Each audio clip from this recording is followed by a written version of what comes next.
Good evening, everybody. This is Clay Williams, Vice Chairman. I'm going to be the chair of tonight's meeting. Welcome to the June 9th, 2021 Board of Directors meeting of the Greater New Haven Water Pollution Control Authority. I guess the first thing we'll do is call the roll. Deb? Yep. Joe Salton, I'm here. Salvador Giacola, Present. Robert Falsigno, Raymond Pompano, Present. Russell Sear, He's here. He's there. Jeffrey Ginsburg, Here. Clayton Williams, Here. Damiani. Here. Thank you, Deb. You're welcome. Next item, the first item is the approval of the minutes. I'll move it. Thank you. Thank you, Mike. Can I have a second? Second.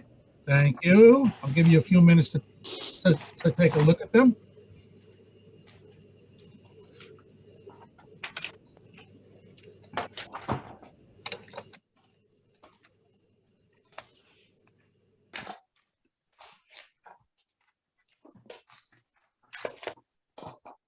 Any questions?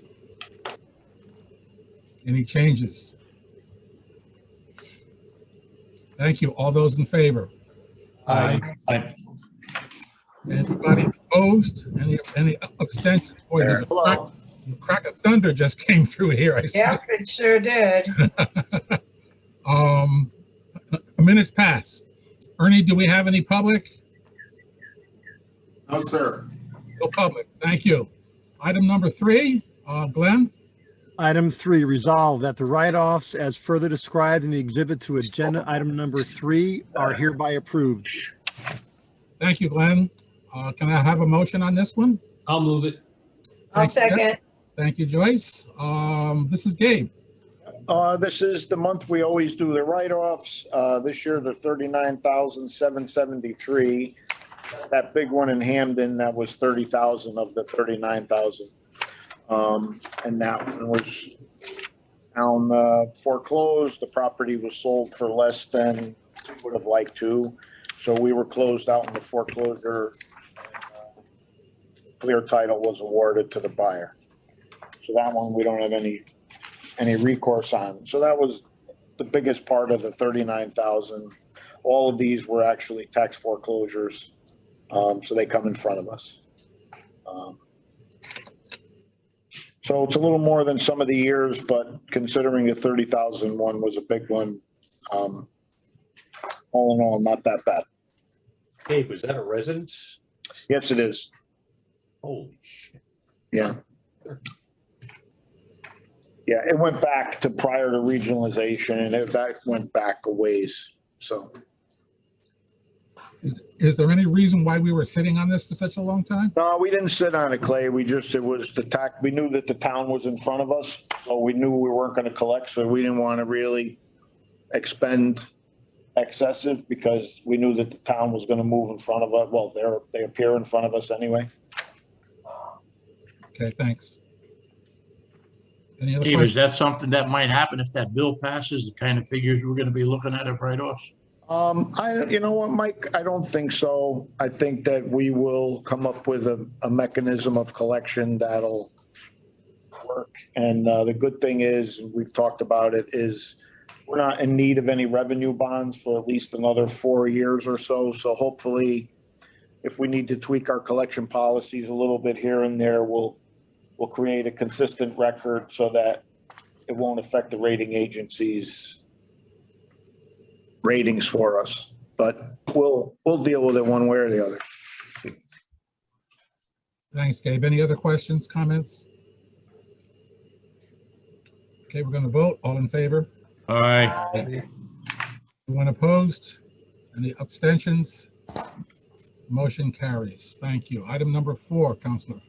Item 4, resolve that the change order to the agreement with Cirilli Construction LLC for the sanitary sewer manhole cover raising, extending the term of such agreement to June 30th, 2022, as further described in the exhibit to agenda item number 4 is hereby approved, and that the executive director, Sidney J. Holbrook, being hereby is authorized, empowered, and directed for on behalf of the authority to negotiate, execute, and deliver such change order and any and all reasonable necessary documents in furtherance thereof. Thank you, Glenn. Can I have a motion? I'll So move. moved. Sure, it's Gary. Okay, thank you. Do you have that there? I think it's Mike and it's Joyce. Yes, thank you. Thank you. Is this Gary? Gary, yeah, this is Gary. Yeah, this is our manhole raising contractor. We've had him for 3 years. After we had done that bid 3 years ago, selected him. He's worked out really well. He's grown his business there. A lot of people like him. They're using him. Several other departments in the city are using him. And other towns like him there, which is actually dangerous for us because he's worked out so well. But he is holding his price that he did 3 years ago, again for a 4th year. So if you see any of our manholes, you know, the newer ones, they have the GNHWPCA. There's a round blacktop circle around them. That's what he does there. He's a nice cookie cutter that goes in, cuts the pavement a couple feet larger than the manhole. And then we replace the manhole cover, raise it, or what has to be done to it. So. And he's going to keep his same price? You're going to keep the same price, yes. Excellent. Yeah. Are there any other questions or comments? Hearing none, we'll take a vote. All in favor? Aye. All opposed? Any abstentions? Thank you. Motion carries. Item number 5. Item number 5, resolve that the change order to the agreement with Frontier Communications of America, Inc. for the fiber line data networking service, extending the term of such agreement for an additional 36 months for $1,480 per month. As further described in exhibit to agenda item number 5 is hereby approved, and that the executive director, Cindy J. Holbrook, be and hereby is authorized, empowered, and directed for and on behalf of the authority to negotiate, execute, and deliver such change order and any and all reasonable necessary documents in furtherance thereof. Thank you, Counselor. Can I have a motion? I'll move it. Mike moved. Who second? I'll second. Okay, thank you. This is Are me. you going to do this or are you going to do it? I'll do it. It's, this is mine. This isn't, we've done them before because it's really, although it's only $1,480 a month, because it's a multi-year 36-month contract, usually anything that's over 12 months, we bring to the board. This is an operating budget line item and more or less a formality because it does extend past the 12 months that it should have board approval. Any questions? No questions. We'll take a vote. All in favor? Aye. Aye. Opposed? Abstentions? Motion carries. Item number 6. Mr. Executive Director. Hello, everybody. Happy summer coming. First thing is that we're talking about, Gabe and I have been discussing when we're going to present the opening date to you. We're talking now probably September, opening to the public. But we're talking about how we're going to do that. So we'll have that for you in July. Legislation. Okay, an act concerning revisions to the sewage spill right to know statute has been passed by both chambers, and I believe it's waiting the governor's signature if it hasn't already been signed. So that will become law, and there's some changes that have to be made by us in reporting to the Department of Environmental Protection and to others, but we have no problem with that. We had no problem with the legislation. We basically had told the proponents of the bill that we were supporting it. As far as the bill that will have an impact on us directly and was probably introduced because of New Haven by our Senator Looney, it did, of course, pass the Senate. He is the Senate President pro tem, so he put it in, he can pass it. It hasn't been raised. I've been watching and monitoring the House activities all day, and the bill has not been brought to the floor in the House. So there's a possibility that at 12, it might come 12 o'clock midnight, the bill might not pass. It was amended, however. It isn't in the version that we first heard. It's not quite as bad, it's still bad. But they changed it with an amendment. And by the way, it's bipartisan too, the amendment, so it falls on both sides here as far as I'm concerned. It says, in the case of one or more liens for any unpaid assessment, any interest due thereon, as described in the subsection, upon any owner-occupied real estate, no such lien or liens may be enforced unless the principal for all liens upon such owner-occupied real estate exceeds $4,000, or unpaid assessment and such interest due thereon has been delinquent for at least 4 years. So in other words, still pretty bad. We can't collect, we can't really push for 4 years, and it has to be $4,000, but it was movement, I guess is the best way to put it, on the legislation. So as of right now, though, it hasn't been brought to the House. I think they don't like, on the last day, they don't like to bring up legislation. If you've been watching it, you can watch it on CTN, what's going on in the House. If they don't like to bring up legislation that's going to be controversial, they're pushing legislation through that's, and it's all being voted on 144 to Zippo with 6 absent. So this might get some pushback. I don't know, Representative Zullo from East Haven was not supportive of the legislation when it was in the committee. So he might want to talk on the legislation. And at this point in the session, they don't want any talking. They want to get the bills in, out, both sides kind of agree to that. So that's that. Now, the only bad thing is that I concern myself with, if it isn't brought up before 12 o'clock midnight, about an hour ago, they passed a resolution calling themselves back into session.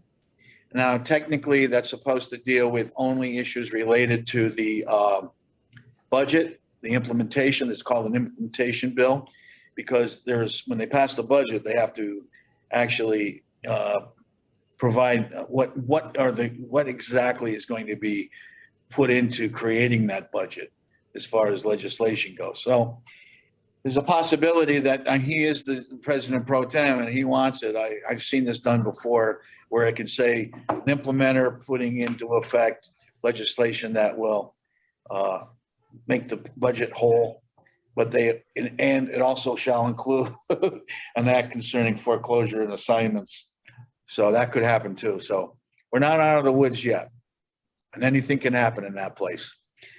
And then last but not least, this is kind of important. You know, remember, I've been telling you for a few months now that I assigned our good operations director, Gary Zarillik, to coming up with an award and finding someone who is very worthy of that award. And I'm going to tell you who the winner is, but I would ask that you not pass this on because Gary hasn't told him yet, and Gary's going to tell him tomorrow morning. But I'll let Gary, since he worked on this, I'm going to let him explain to you who the person is, and so if anybody does say anything, I can blame it on him. So Gary, you want to talk a little bit about this? Yeah, well, you know that we've been doing a rain barrel program for almost 10 years now. And, you know, we've gone through the sound school. We had some of that doing it there. And then we were kind of lost for a little bit, trying to give some of the, you know, rain barrels away, a nice mechanism. You know, we had a lot of people come here because, you know, when they hear the word free, they want to, you know, get them, even though they don't know sometimes literally what they're for or how to use them there. So that was somewhat discouraging there. But one of the things from the bioregional group is Frank Panzarella. I don't know if there'll be people who know him there. He's pretty out there with the bioregional group. And he has rain barrel classes at his house. He's an educator there. He brings the people in. He helps them, you know, we supply the barrel and the kits. He helps them put it together, you know, shows them how to put it together. And then he also shows how to use it, you know, connecting, you know, to your gardens and how to, you know, hook a hose to it there. And he has a nice, you know, whole scenario about it. He's a real, you know, it's an educator about it. If you go on the bioregional website, the New Haven bioregional website, They always have, you can get on their email list and you see that he's always having his classes advertised there. He's also created the Rain Barrel song. I invite you all to go on their website and listen to it. It's pretty good there. I think this guy is well worth the the acknowledgement of an environmental stewardship award. This guy does this at no cost to us. It's his time. We provide the materials, but what he's really doing too is bringing in people who are very much who want to sit there, want to learn about it, who are going to use this very effectively on that. So it's really how we want to get the message out. And he helps that with his 2021 Environmental Stewardship Award. So Frank Benzarella. Does anybody know Frank? Yes, I know Frank. Frank and his wife are both great people. They live in the West River neighborhood of New Haven, and they're very active in the community. I think that this is an excellent choice, a great choice. Frank and his wife are excellent folks. Thank you very much, Mr. Chairman. Yeah, I think anybody looks at him and he sees what he does or knows him, hands down, it's no problem that this guy deserves the award. So Anyway, I could make a remark about somebody else that was in the line for it, but we won't. Let's not do that. No, right, anyway, so that's that. Now, Glenn, do you want to, as far as our lawsuit goes, there's nothing of any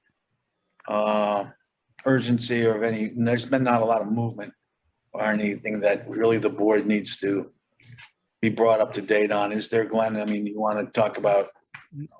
No, there's really nothing to discuss. The only thing that's happening is we proposed a case schedule in terms of what happens in terms of discovery, depositions over the next 12 to 18 months, and that's been prepared and presented to Save the Sound, and they just have to comment on it, and then we put it forward to the court.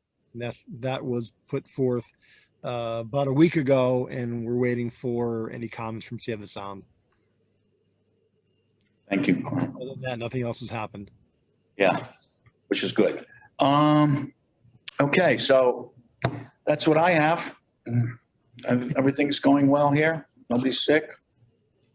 We had a meeting with our people from EBM, and talked about security, because I'm sure you've all been watching the news, and we feel that we're doing everything that's we can to make sure that we're not in the news, at least the local news, the same kind of issues.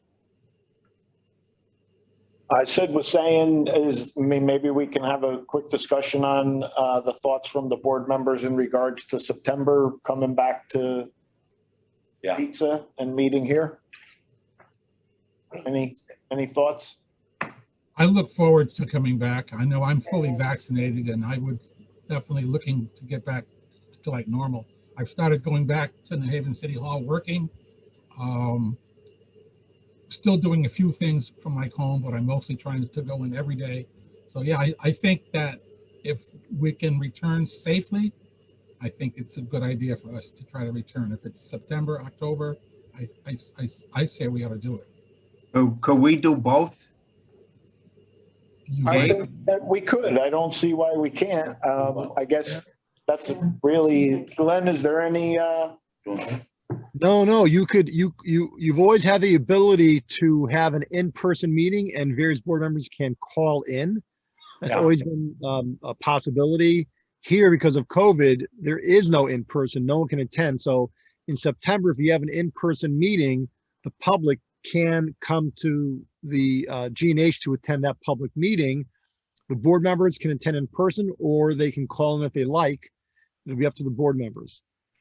The only thing I think we ought to implement, though, as we're doing here with the employees, is that if you haven't been vaccinated, we ask that you wear a mask. Yes. If you have been, you don't need to wear a mask. Okay? Is that okay with you? Everybody on the board? Yep. Yeah, I agree. Yep. That works. Okay, good. Well, then we'll finalize that on. Yep. And as far as what we're doing with the rest of the building and the public in our July meeting. Yep. Okay. Okay, great. Does anybody have any more comments or any more questions of Sid? If not, we'll move on to the next item, number 8, call to the public. Ernie, No, Mr. Chairman, there's no new business under item 7. I'm sorry, I passed item 7, so there is no new business. Got it, okay. Item 8, call to the public. Any public? Oh. No public. It's 6:20. I'll call for a motion to adjourn. I'll make the motion. So Second. moved. Second? Great. We are adjourned. Thank you, everybody. Thank you, guys. Thank you. Have a good Thank one. you. Have a nice evening and stay safe. You also.